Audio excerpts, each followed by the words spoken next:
Am I the a-hole for not allowing my daughter to spend Christmas with me and my new family? I'm 46 female. I'm the mother of a 24-year-old woman from my first marriage and 12 and 10-year-old boys from my second marriage. When I was married to my first husband, he was unemployed almost all our marriage. We lived in a house his father owned. His father paid our bills. He bought us the car we drove. He sent my husband money to take care of our family, etc. I was young, stupid, and in love. That is my only excuse for living like that. But when my daughter turned 5, I started pushing my husband to work as I myself got a job. He didn't want to. Things escalated and ended up in us getting divorced. He got full custody while I got visitations every other Saturday after his dad hired a good lawyer, which I couldn't do. I also had to pay child support. I used to work a full-time and 2 part-time jobs to afford my 1-bedroom apartment, as well as the child support payments. A year after our divorce, my ex married a new woman. There was a lot of child alienation from them, and sadly, I couldn't afford to take them to court again. By the time my daughter turned 14, she was calling me by my name and calling her stepmom Mom. I tried my best to hold on to my kid. I went to all the events I could go to. I planned fun days with the limited funds I had. Even when I couldn't afford to turn on the heat, I still made her sure to get her a Christmas gift. Sadly, by the time she turned 16, she no longer wanted to have anything to do with me. I took them to court, but they did nothing. And the last time I saw her, she said some very awful things to me. I was defeated, but I decided that I no longer had a daughter since that is literally what she wanted. I moved away, met a good man, married him, and had 2 wonderful kids. Last year, my daughter reached out, saying she was sorry and that she wanted to reconnect. I was hesitant and resentful, but I still talk with her once a week. Suddenly, she asked if she could spend Christmas with us. She wanted to get to know her brothers. I told her that we were not in a stage where I could allow that. It got heated, but I told her that I could not trust her with my kids and that I was still not 100% sure that I wanted our relationship to become more. She says that I'm an a-hole, that I am punishing her for things she had no control over, that I know that what she told me and how she reacted to me was a direct result of her father's manipulation. Am I the a-hole? Edit. Since someone brought it to my attention, my kids are adopted, and she is my only biological child. I'm just used to saying that I had kids. They are technically my late sister-in-law's children, but I raised them these last 7 years. Now for the top comments. You're the a-hole. I was young, stupid, and in love. That is my only excuse for living like that. Your daughter was also young and surrounded by manipulative people who turned her against you. You were able to snap out of it and work hard to make a life for yourself. Your daughter, who hurt your feelings when she was literally a child, seems to have snapped out of it as well. But you offer her no grace. Can someone give this an award? OP, it might not come across as this is written, but I send you all my empathy. This surely mustn't be an easy situation for you. But with that said, I also feel for your daughter. Did you ask her how she came to realize her stepmom was not it? What made her realize she had been manipulated and emotionally mistreated? If she's okay? If these past years had been rough? OP, it's okay that you were scared to be vulnerable to someone who broke your heart. And it's fine if you don't want her on the 25th, sleeping at your home, meeting new hubby just yet. But I feel like she's trying to mend fences. That she realizes how she was manipulated, etc. But you were closing the door on her face. Saying no to coming to your home is fine, but perhaps you could have offered a compromise? A day out, just the 2 of you? Dinner? Milkshake? Shopping? I don't know, but something. No, it doesn't deserve one. It deserves to be downvoted. OP, after hearing her daughter tell her that she wanted nothing further to do with her, hearing her daughter replace her with her stepmom, OP is understandably reluctant to rush back into things. In case you haven't noticed, Christmas is 3 days away. Are you guys really calling OP the a-hole because she doesn't want to suddenly put reconciliation on the fast track?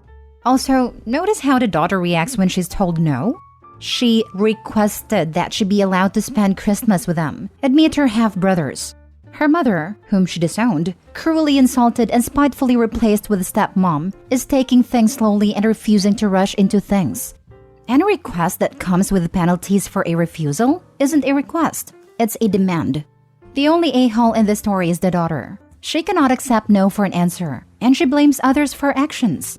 Even if she was manipulated by her father, she's 24 and old enough to understand that her actions have consequences and how hurtful her actions were. A mature person would understand that people need to heal in their own time. Opie had respected her daughter's wishes and resigned herself to the fact that she has no daughter. She might be 24, but she still acts like a child. Opie is allowed to reconcile in her own timeline. And given how her daughter reacts when her demands are met with refusal, I don't think Opie should ever reconcile. Her daughter still has a ton of growing up to do. Next story. Am I the a-hole for telling my cousin that his girlfriend's needs aren't as important as my daughter's? My daughter is autistic and has a support dog. He's an Anatolian Shepherd, so a big scary dog. He was initially supposed to be a livestock guardian for my dad, but when I took my daughter to meet him, they kind of bonded. We ended up with him a few weeks later due to him being generally bad at his job, and now he works to support my daughter, and she absolutely loves him. This is all to say, we have a very big dog who looks very mean sometimes. He's sweet as anything though. My cousin's girlfriend is terrified of dogs. The first time she saw him, she refused to come in the house. We have a pretty big house, so family meals are usually held at mine. This is obviously posing an issue as his girlfriend won't come into my house because of the dog. We have created him for very short periods so she could come in, but she is clearly very uncomfortable, and my daughter gets very nervous around new people without him present. I've explained that there isn't any compromise to make, and my cousin is quite annoyed, asking why we couldn't just leave the dog home and eat elsewhere. Honestly, I wouldn't mind if I could just leave my daughter with her mom, but no one else wants to cook, lol. In my opinion, if he wants to reinforce family bonding so much, he should offer to cook. Anyway, it's a serious issue right now and causing arguments within family. It all came to a head last night when they dropped off my dad. He's staying for Christmas. My cousin started yelling, asked me why I hated his girlfriend so much and couldn't accommodate her. I told him his girlfriend's fears weren't as important to me as my daughter's comfort. My dad ended up cooling it down and essentially called me an a-hole as she can't control her fears and all that. So am I the a-hole? I feel a little bad, but my daughter feeling comfort is more important to me. Not the a-hole. Imagine coming into your home, eating your food and expecting you to get rid of the dog that calms your daughter. Funny how they can all complain, but none offer to open their home and bank account to change the house. Ask him and your dad why they both hate your daughter, since they both like to open their entitled mouth to spew ridiculousness. The sheer audacity. Funny enough, I was like, who gave you the right? The first time. You're prioritizing your child's needs and hosting everyone. Your cousin's girlfriend doesn't have to go. A 9-year-old's extreme anxiety should be taken into account more than an adult's. Your cousin can host 1 year and cook. Lol. Or maybe the girlfriend can cook? Not the a-hole. Your cousin's girlfriend can't control her fears?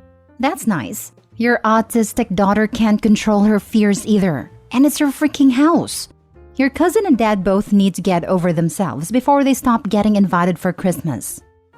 Best post. So they don't expect a fully grown adult to control their fears? Fair. But they expect an autistic kid to control their fear for some reason. I love how most adults got biased thinking like that. Not gonna lie. Opie, you're absolutely not the a-hole. While it's obviously not cousin's girlfriend's fault, it's not your daughter's fault either. And she shouldn't fear anything in her own home, which is her safe space. Not the a-hole. Your cousin sounds like a jerk who can't explain to his girlfriend why the dog is necessary. Don't exclude your daughter from family events, especially for the sake of someone who isn't in your family. She probably wouldn't care either way. She might or might not, but it's still your house, and you might care about people expecting your daughter to be excluded or anxious without her dog over the comfort of other people. Anxiety isn't a comfortable feeling. My oldest is on the spectrum and we've talked about what her anxiety feels like.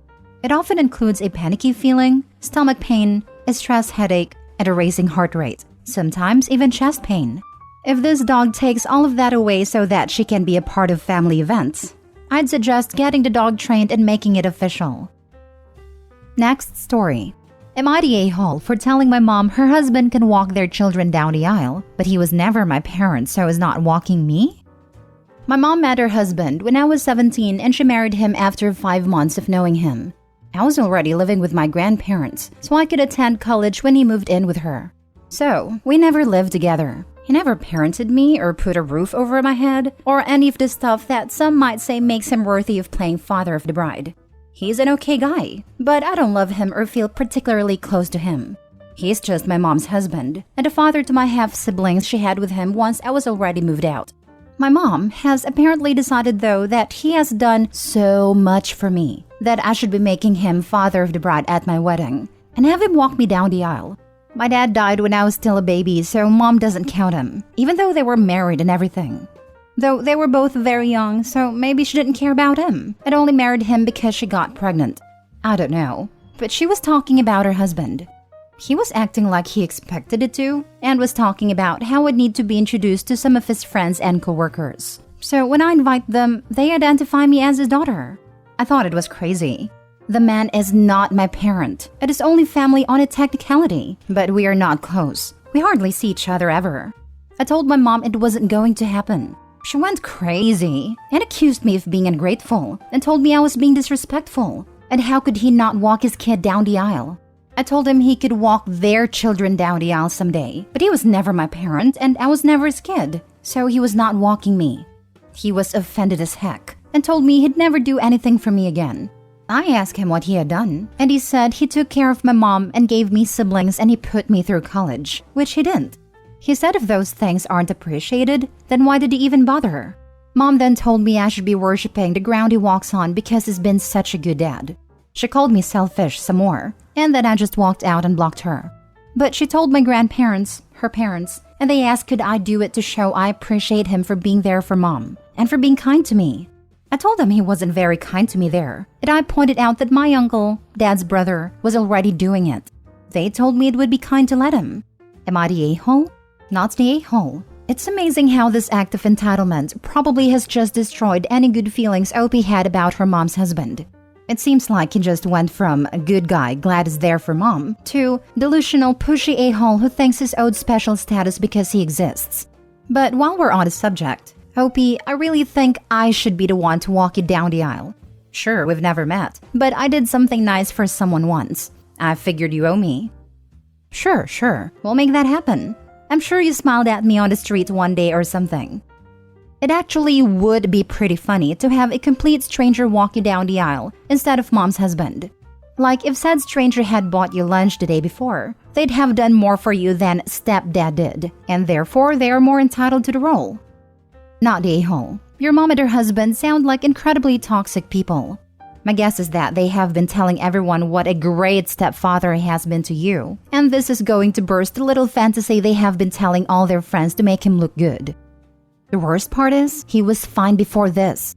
I was never a kid in his home or in his care to look after / raise, so it's not like he owed me anything. But after all this BS, he has made himself seem like such a controlling prick. And he wants to invite his friends and coworkers to your wedding? Yep, that blew my mind. Last story. Am I the a-hole for refusing to house my autistic brother after my parents pass away and telling my parents that they've ruined my brother's life? My brother Carl, 31 male, has a moderate form of autism. It's similar to Asperger's, but not quite the same. Carl has always been capable of learning and correcting any negative behaviors, like knocking before you enter the bathroom, asking before taking something that belongs to someone else. You wouldn't like someone making comments about your weight, so don't do it to others. Me and our sister Sarah, 36 female, would try to teach these skills to Carl. Carl clearly demonstrated that he was capable of learning, but my parents would undo any progress we made by claiming Carl was autistic and therefore incapable of learning or changing. So trying to teach him at all was cruel. My parents have never brought Carl to any kind of behavior or social therapy. They've held onto the excuse of he's autistic and can't change / learn for Carl's entire life. Carl still lives with my parents who are now in their 60s, and they're exhausted. My parents previously pressured Sarah to be Carl's caretaker after they passed away / were unable to care for him.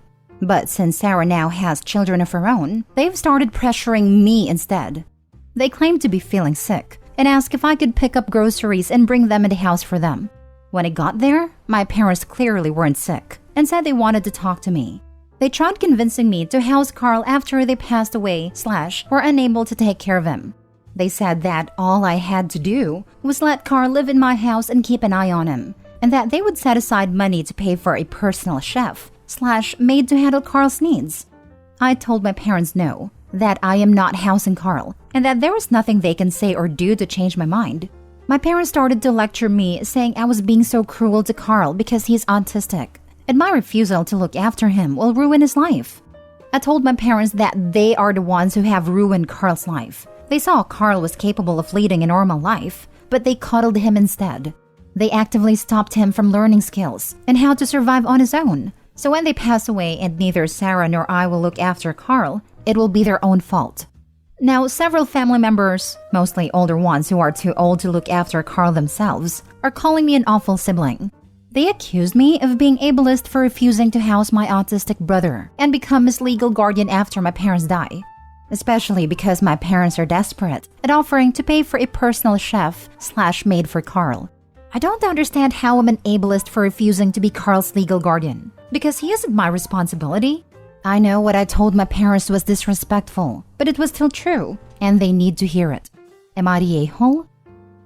Not the a-hole. He's not your child. If you and your sister want to do something, you might look into how group homes work without telling your parents. This doesn't obligate you to be guardians, but having info and resources is always good. Sadly, it sounds like your brother has missed out on a lot of early education, but that doesn't mean he would be ineligible. He may actually thrive in that type of environment, at least the good ones. Residents are treated respectfully like adults. They get to interact with peers, and there is access to life skills and activities. Look into this now, or even day programs. Transitioning him while your folks are still alive will be much easier than after they've passed. If your folks are exhausted, if they get your brother into something like this during the day, a few days a week will give them a break, and they end up seeing him become more confident and capable. Not the a-hole. From the mother of a 33-year-old son who has Asperger's syndrome, your parents have absolutely failed their son. Look, I understand. I wanted to protect my son too. I wanted to make sure I did everything I could for him until my older brother had a come-to-Jesus talk with me. It was not pretty. I did not realize the damage I was doing to my son, and it took my brother to set me straight. It was hard to hear, and it was definitely hard to see my son learning and not needing me as much as I thought he did. My advice is to have your parents hire someone who can teach him life lessons. So when your parents are no longer here, he has the ability to live on his own with someone checking in with him once or twice a week. Autism does not necessarily mean unable to function in society. They just need a little more help.